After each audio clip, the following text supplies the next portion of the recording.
हाँ जी, good evening, नमस्कार, राम राम दोस्तों। आज की मेरी ये वीडियो टीचर्स के लिए, पेरेंट्स के लिए और स्कूल्स के लिए है।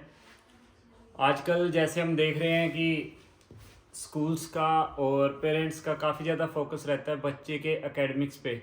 जहाँ भी बच्चे की स्कूलिंग की या एजुकेशन की बात होती है तो बात होती है उसके मार्क्स की, ग्रेड्स की, क्लास में उसकी क्या पोजीशन चल रही है।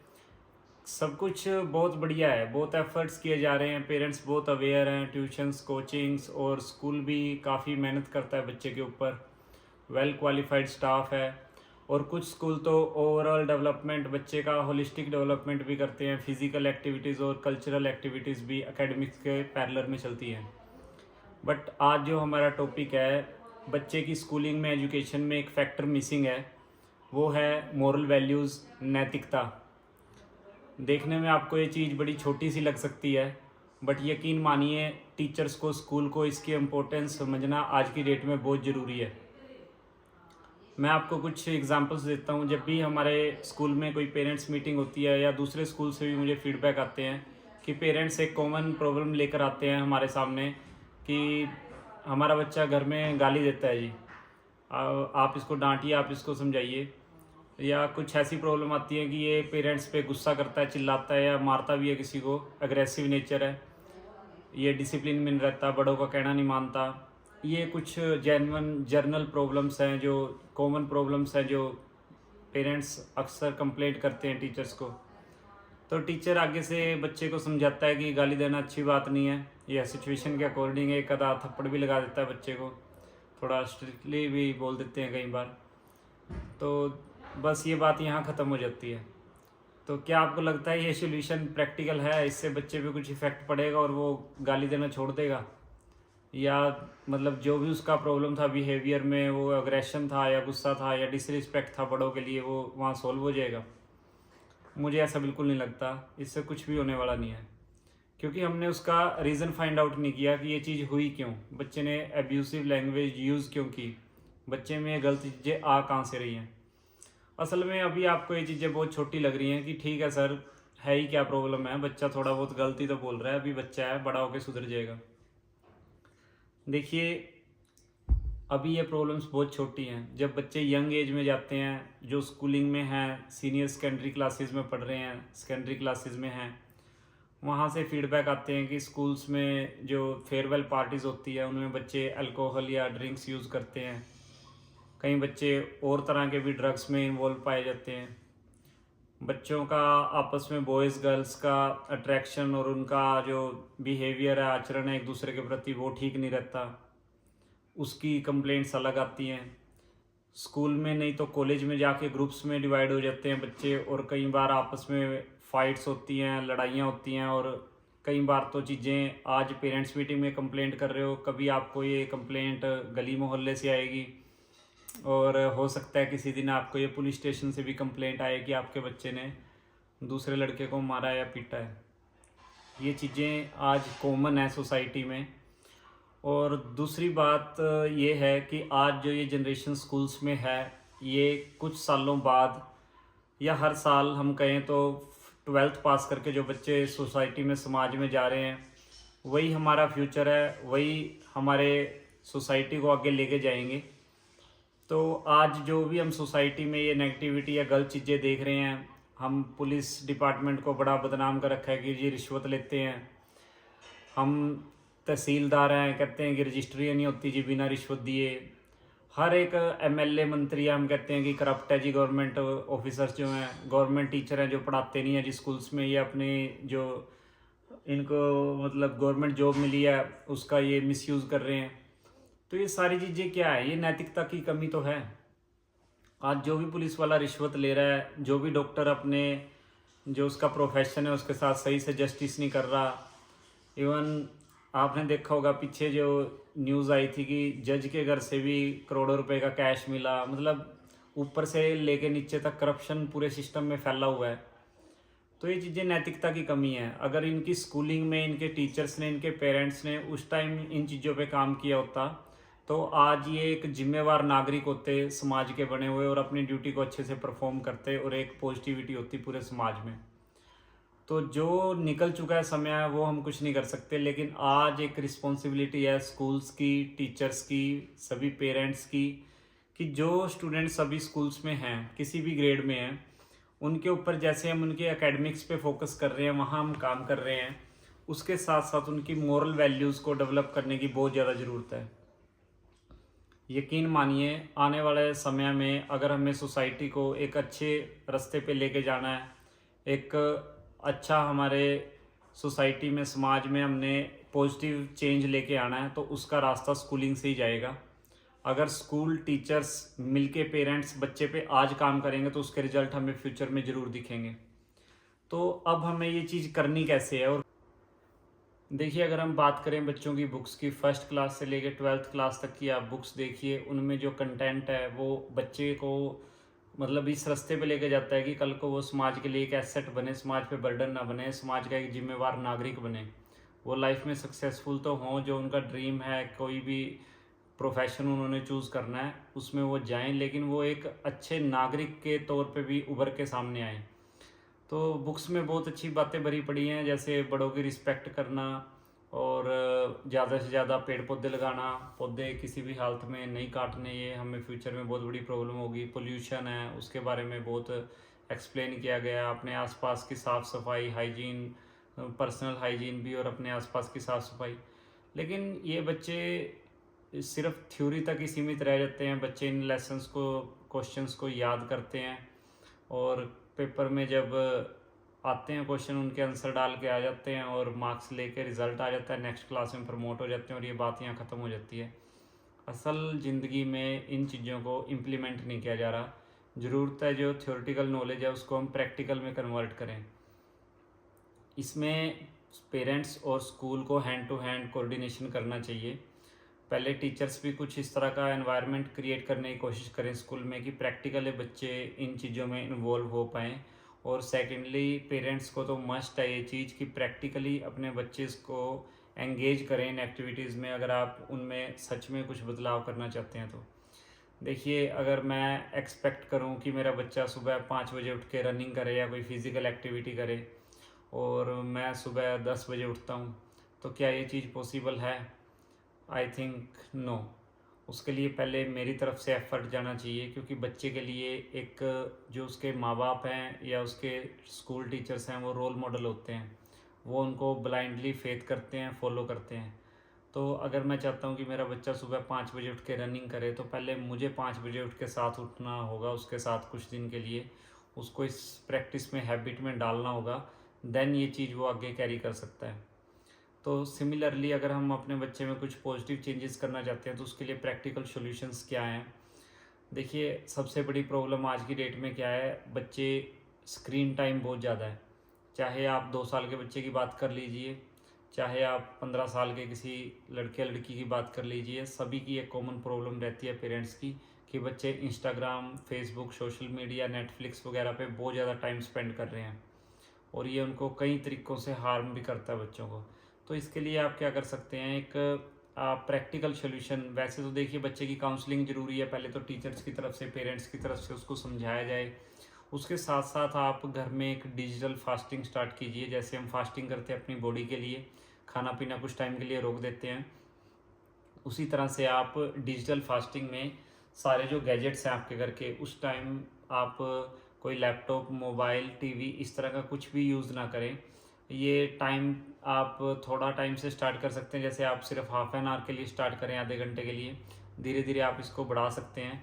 फॉर एग्जांपल, आपने एक रूल बना लिया अपने घर में कि आप 6 बजे से लेकर 6:30 बजे तक इस तरह का कोई भी गैजेट यूज़ नहीं करेंगे, तो वो डिजिटल फास्टिंग है। और उस टाइम में फिर बच्चे के लिए, बच्चे का जो स्पेस निकल के आएगा, बच्चा मोबाइल से दूर हटकर फ्री होगा, उसके फ्री माइंड में फिर आप कुछ अच्छी चीज़ें डालिए उस टाइम में। फैमिली के सभी मेंबर्स शाम को ऑलमोस्ट घर पे प्रेजेंट होते हैं, अपने काम से वापस आ जाते हैं, तो एक हेल्दी कन्वर्सेशन हो सकती है, या कोई गेम एक्टिविटी आप उस टाइम पे इंडोर कोई गेम जैसे लूडो, कैरम वगैरह कुछ ऐसा खेल सकते हैं, या बैठ के कन्वर्सेशन कर सकते हैं, उनका डे टाइम के बारे में उनसे बात कर सकते हैं। तो एक बॉन्ड भी बनता है, एक फ्रेंड के तौर पे आप उनके साथ बातचीत करते हैं, तो ये बहुत ही बढ़िया चीज़ रहेगी। और धीरे धीरे जैसे आप इस टाइम पीरियड को बढ़ाएंगे, तो बच्चे को भी लगेगा कि मैं फ़ोन से दूर रह सकता हूँ आधा 1 घंटा, धीरे धीरे 1 घंटा, फिर 2 घंटा, जब वो अपने लिए टाइम निकाल लेगा तो उसमें वो कुछ क्रिएटिव करने की कोशिश करेगा, कुछ क्रिएटिव सोचेगा, और धीरे धीरे उसका फ़ोन से जो अटैचमेंट है वो थोड़ा दूर होगा उस चीज़ से। ये बिल्कुल प्रैक्टिकली जो हम कर सकते हैं, ये वो चीज़ें हैं। बट इसके लिए अब है क्या, अगर हम बच्चे से एक्सपेक्ट करें कि आप मोबाइल यूज़ ना करें और मैं साइड में बैठ के मोबाइल यूज़ कर रहा हूँ, तो ये पॉसिबल नहीं है। ये चीज़ें पहले हमें खुद से लागू करनी होंगी अपने आप पे, फिर हम बच्चे को इस चीज़ के लिए एनकरेज कर सकते हैं। सेकंड चीज़ जो बहुत ही ईजी है, मैं सोचता हूँ, वो है ट्री प्लांटेशन। बच्चा आपका किसी भी एज ग्रुप में है, 2 3 4 5 साल, किसी भी एज ग्रुप का या बड़ी एज में वो आ चुका है, तो आप बच्चे को ट्री प्लांटेशन के लिए एनकरेज कीजिए और इन्वॉल्व कीजिए उसको इस एक्टिविटी में। पहले आप खुद बच्चे को नर्सरी में लेके जाइए। नर्सरी में जाने से वहाँ जब आप बातचीत करेंगे, कुछ प्लांट्स बाय कीजिए वहाँ से, 1 या 2 प्लांट्स, तो बच्चे को पता लगेगा कि अलग अलग तरह के प्लांट्स होते हैं, सीज़न के अकॉर्डिंग होते हैं, कैसे होते हैं, उसकी जानकारी भी बहुत बढ़ेगी इससे। सेकंड, उसको जब पोट लेके आएंगे आप घर में और उसको प्लांट करेंगे, बच्चा साथ में खड़ा होकर ऑब्जर्व करेगा कि कैसे एक प्लांट को लगाया जाता है, उसको प्लांट कर किया जाता है और कैसे वो ग्रो करता है। डेली उसमें पानी डालना है। ये ड्यूटी आप बच्चे के साथ कुछ दिन के लिए इस एक्टिविटी को करके देखिए, तो धीरे धीरे उसका इस चीज़ में इंटरेस्ट डेवलप होगा। जैसे मेन ओकेजन्स होते हैं लाइफ में, जैसे उसका बर्थडे है, तो बर्थडे को ज़रूर आप ट्री प्लांटेशन के जरिए आप उसको सेलिब्रेट कीजिए। इस तरह से धीरे धीरे उसका इंटरेस्ट बढ़ेगा कि ये आपके लगाए हुए पौधे हैं, आप इनकी केयर कीजिए। और ये सारी चीज़ें उनको, जो नेगेटिविटी है उनके माइंड में, जो गलत चीज़ें हैं, उनसे हटा के ये एक पॉजिटिव वाइब की तरफ, पॉजिटिविटी की तरफ लेके जाएगा। तीसरा चीज़ जो आप बच्चों के साथ कर सकते हैं वो है कि आप इनको किसी न किसी रिलीजियस एक्टिविटी से जोड़िए। अक्सर घरों में होता क्या है कि हम, मतलब जो हमारे एल्डर्स हैं, बुजुर्ग हैं, वो तो संडे को या किसी दिन, एक हफ्ते में 1 या 2 दिन वो ऐसा निकालते हैं कि वो किसी सत्संग, गुरुद्वारा, मंदिर या मस्जिद में कहीं ना कहीं जाते हैं, जो जिस भी रिलीजन से हम जुड़े होते हैं, जिस भी चीज़ को हम मानते हैं। बट अक्सर हम बच्चों को छोड़ देते हैं ये कह के कि अभी इनकी उम्र नहीं है। बट असल में बच्चों के लिए ये राइट टाइम है इन चीज़ों को स्टार्ट करने का। जो बुक्स में भी नॉलेज नहीं मिल पाती उनको, या अपने घर से या आस पड़ोस से कहीं से भी क्लैरिटी नहीं मिल रही है जिन चीज़ों के बारे में, एक सेल्फ एक्सप्लोरेशन एक बहुत बड़ी चीज़ है। मेडिटेशन, सेल्फ एक्सप्लोरेशन और गॉड का एग्जिस्टेंस, जब इन चीज़ों के बारे में वो सुनता है बच्चा, उसके दिमाग में ये चीज़ें डलती हैं, पॉजिटिव चीज़ें, तो इससे बहुत इम्पैक्टफुली बहुत बड़ा चेंज बच्चों में देखने को मिलता है। तो ये तो आप मस्ट करें ये प्रैक्टिस। आप अगर आप संडे को लेके जा सकते हैं बच्चों को आधा 1 घंटे के लिए, संडे को लेके जाइए। अदरवाइज़ मॉर्निंग में अगर आप डेली ये रूटीन बना सकते हैं तो फिर तो बहुत ही जल्दी आपको रिजल्ट्स मिलेंगे। या घर में भी आप अगर नहीं भी कहीं जा सकते हैं तो कुछ ऐसा है कि यूट्यूब पे आजकल सब कुछ अवेलेबल है। रिलीजियस म्यूज़िक हो गया, मूवीज़ होगी, कुछ इस तरह का कंटेंट आप उसको देखना, सत्संग हो गया कोई लाइव, आधा 1 घंटा मॉर्निंग में प्रेयर्स, कुछ इस तरह का कंटेंट उसका दिखाना शुरू कीजिए, ताकि धीरे धीरे उसका माइंड एक अलग डायरेक्शन में सोचना स्टार्ट करे। थर्ड, हम एक चीज़ और कर सकते हैं बच्चों के साथ, ये छोटे बच्चों पे तो नहीं इम्प्लीमेंट होता है, पर अगर आपका बच्चा जैसे 7th 8th 9th ग्रेड में हो चुका है, तो एक है कि बुक रीडिंग की हैबिट डालिए बच्चों को। बुक्स आती हैं, बहुत अच्छे अच्छे नॉवेल्स आते हैं जो बच्चे को, मतलब जो माइंड है हमारा, वो डाइवर्जेंट थिंकिंग की तरफ ले जाती हैं और माइंड को मतलब इस तरह से प्रोग्रामिंग करती हैं कि आप चीज़ों को अलग ही नज़रिए से देखने लग जाते हैं। इतनी नॉलेज मिलती है बुक से, मतलब किसी चीज़ से उसको कंपेयर ही नहीं कर सकते हैं। अब आप डायरेक्ट अगर बच्चे को ऑर्डर देंगे कि ये मैं एक बुक लाया हूँ आपके लिए, या ये बुक रेकमेंड करता हूँ कि आप इसको पढ़िए, और बच्चे ने कभी पहले बुक रीडिंग की नहीं है, तो उसका ये हैबिट नहीं है, तो ये बहुत ही मुश्किल चीज़ होगी उसके लिए स्टार्ट करना। तो पहले आप एक बुक लेके आएँ, जिस भी लैंग्वेज में आप कंफर्टेबल हैं, आप उस बुक को रीड करें और उसकी एक समरी उस बच्चे को सुनाएं।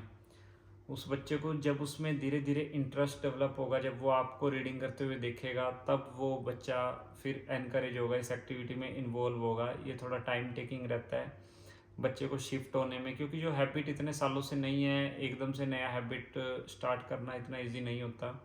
स्टार्टिंग में बहुत बोरिंग लगता है, पर जब एक बार उन्होंने स्टार्ट किया तो फिर इसके बहुत ज़्यादा इम्पैक्टफुल है, ये बहुत अच्छे रिजल्ट इसके बच्चों पे देखने को मिलते हैं। बहुत अच्छी books, variety of books available हैं, तो आप उसमें से कुछ भी सिलेक्ट कर सकते हैं। तो ये कुछ पॉजिटिव चीज़ें हैं, छोटी छोटी चीज़ें हैं। जब आप ये इस तरीके से सोचना स्टार्ट करेंगे कि मैंने अपने बच्चे का बिहेवियर ऑब्जर्व करना है और उसमें जो जो प्रॉब्लम लगती हैं आप उनको टैकल करना स्टार्ट करेंगे, तो अपने आप से ही आप सोल्यूशन निकाल सकते हैं। मान लीजिए आपका बच्चा इनडिसिप्लिन है, डिसोबे करता है, एल्डर्स को रिस्पेक्ट नहीं करता, तो आप मॉर्निंग में उसको हैबिट डालिए कि वो सबको गुड मॉर्निंग विश करे या सत श्री अकाल, जो भी आपके घर में यूज़ होते हैं वर्ड्स, और वो सबके जो एल्डर्स हैं उनके फिट को टच करे। और इससे क्या है कि बच्चे का ईगो ख़त्म होता है, जो धीरे धीरे अनकॉन्शियस माइंड में उसके चीज़ें अग्रेशन, ईगो ये पनप रहा होता है, ये चीज़ें उससे ख़त्म होती हैं। जैसे हम किसी मंदिर गुरुद्वारे में जाके अगर हम वहाँ सफाई की सेवा करते हैं, कोई और किसी भी तरह की सेवा करते हैं, तो उससे हमारा अहंकार, ईगो जो है वो ख़त्म होता है और एक पॉजिटिविटी और रिस्पेक्ट दूसरों के लिए पैदा होती है। अपने बच्चे को सिखाएं कि कैसे सोसाइटी में सबका अपना एक रोल है, चाहे एक लेबरर है, कोई मज़दूर है, या कोई बहुत बड़ा बिजनेसमैन है, लॉयर है, कि उसका मतलब सभी की वैल्यू सेम है और सभी को रिस्पेक्ट हमें सेम देनी चाहिए। हमारी टोन एक सब्जी वाले से भी वही होनी चाहिए और एक लॉयर या टीचर के साथ भी वही होनी चाहिए। सबसे रिस्पेक्टफुली आप बात करें। ये छोटी छोटी चीज़ें हैं जो उनकी पर्सनैलिटी को बिल्ड करेंगी। उन्हें शेयरिंग के बारे में बताएं। शेयरिंग से मुझे याद आया एक इंसिडेंट। कई बार हम क्लास में एक एक्सपेरिमेंट करते हैं कि जैसे अपने स्कूल में थ्योरेटिकली तो हम बच्चों को समझाते ही हैं ये चीज़ें कि कैसे अपना धीरे धीरे अपनी पर्सनैलिटी में चेंजेस करना है। उनको स्टोरीज़ के ज़रिए या उनसे बातचीत के ज़रिए हम काफ़ी बातें करते हैं इस बारे में। बट कभी कभी हम टेस्ट भी करते हैं कि बच्चे इसमें कितना सीख पा रहे हैं, कितना चेंज हो पा रहे हैं, है ना। तो क्लास में एक इंसिडेंट था कि एक दिन एक बच्चा अपना लंच बॉक्स घर पे भूल जाता है और वो बताता है कि उसने ब्रेकफास्ट भी नहीं किया है। तो मैंने क्लास में पूछा सभी बच्चों से कि मिड डे मील बनने में अभी टाइम है और उस बच्चे को भूख लगी है, तो अगर किसी के पास लंच बॉक्स है, कोई शेयर करना चाहे तो अपना हैंड रेज करे। और यकीन मानिए जितने भी बच्चे क्लासरूम में थे जिनके पास भी लंच बॉक्स थे, उन सभी के हाथ खड़े थे कि हम अपना लंच बॉक्स यहाँ शेयर करना चाहते हैं। इसी तरह से छोटे छोटे इंसिडेंट हो जाते हैं। किसी को इंजरी हो जाती है प्ले ग्राउंड में खेलते टाइम, या कुछ बच्चे को हेल्प चाहिए होती है, तो मैं पूछता हूँ कि कौन इसकी हेल्प के लिए जाएगा। कई बार छोटे बच्चे होते हैं तो सभी मतलब आगे आते हैं कि मेरे को हेल्प करनी है, मेरे को हेल्प करनी है। तो इन चीज़ों के रिजल्ट दिखते हैं। छोटे बच्चों पे छोटे बच्चों की तरह ही ट्रेनिंग होती है और उनके एज ग्रुप के अकॉर्डिंग अगर वो बड़े हैं तो उन्हें उसी तरह से फिर काउंसलिंग करके एक विश्वास में लेके आप उनका एक फ्रेंड बन के फिर उनसे आप बात करें। जब उन्हें लगेगा कि ये मेरे जैसा है, मेरे बात को समझ रहा है। देखिए कभी भी आप अपने बच्चे से डिबेट ना करें। आपको अगर आपको लग भी रहा है कि वो कोई गलत बात बोल रहा है, आप एकदम से उसको बिल्कुल ही ना मत बोलें। उसकी बात को पहले सुने कि हाँ आप सही बोल रहे हो, लेकिन इसको ऐसे भी कर सकते हैं। आप पहले उसके साथ एग्री कीजिए थोड़ा जा, और फिर आप अपनी बात को रखिए, तो फिर वो बच्चा समझेगा, धीरे धीरे आपके साथ वो आएगा। देखिए नैतिकता पे, मोरल वैल्यूज़ पे अगर बात करेंगे तो ये वीडियो कम से कम 1 घंटे का बनना चाहिए। लेकिन बार बार मेरी वही एक गुजारिश जो मैंने वीडियो के स्टार्टिंग में बोला था, टीचर्स के लिए, स्कूल के लिए और पेरेंट्स के लिए आज की डेट में बहुत ज़रूरी है नैतिकता को, मोरल वैल्यूज़ को समझना। इसके क्या तरीके हो सकते हैं, कैसे ये डेवलप की जा सकती हैं, इस पे बहुत लंबी चर्चा की ज़रूरत है। अभी मैंने थोड़ा सा ब्रीफ में आपको बताया है। नेक्स्ट वीडियोस और भी सीरीज़ बनाऊंगा मैं इसके ऊपर। बट ज़रूरत बहुत ज़्यादा है क्योंकि ये सोसाइटी में आज से 5 या 10 साल बाद जिस भी प्रोफेशन में आप देख लीजिए, doctor, teachers, police, arm forces, या कोई किसी भी फील्ड में आप ले लीजिए, जिसने भी उन डेजिग्नेशन पे बैठना है जाके, जिसने भी वो आईएएस ऑफिसर बनना है, जिसने भी तहसीलदार बनना है मेरी सिटी का, या पुलिस ऑफिसर बनना है, या एसएचओ बनना है, या किसी ने स्कूल का प्रिंसिपल बनना है, वो आज सारे स्कूल्स में पढ़ रहे हैं। आज वो हमारे क्लासरूम्स में बैठे हैं। अगर अभी हम उनके माइंड की प्रोग्रामिंग इसी तरह कर देंगे कि हम उन्हें हेल्पिंग, हम्बल और पोलाइट, और ये छोटे छोटे वर्चूज़, छोटे छोटे गुण हैं जो बिल्कुल सिंपल बेसिक्स चीज़ें हैं, ये हम अगर आज उनमें डाल पाएँ तो फिर कल को उसके रिज़ल्ट हमें बहुत बड़े मिलेंगे। अगर आज हम उन्हें ऑनेस्टी की वैल्यू, हार्ड वर्क की वैल्यू समझा पाएँ प्रैक्टिकली, नॉट थियोरेटिकली कि वो आज जुबान से तो सब कुछ बोल रहे हैं, पर्सनैलिटी तो उनकी देखने में बहुत अच्छी लग रही है, जब वो फील्ड में जाते हैं तो फील्ड में जाके फिर वो अपने कॉम्प्रोमाइज़ कर जाते हैं सब चीज़ों से। वो चीज़ ना हो। मतलब अपना आज बच्चा है, देखिए आज हम हमारे कंट्रोल में है, हमारे साथ है, वो हमारी फैमिली में है। कल को आपका बच्चा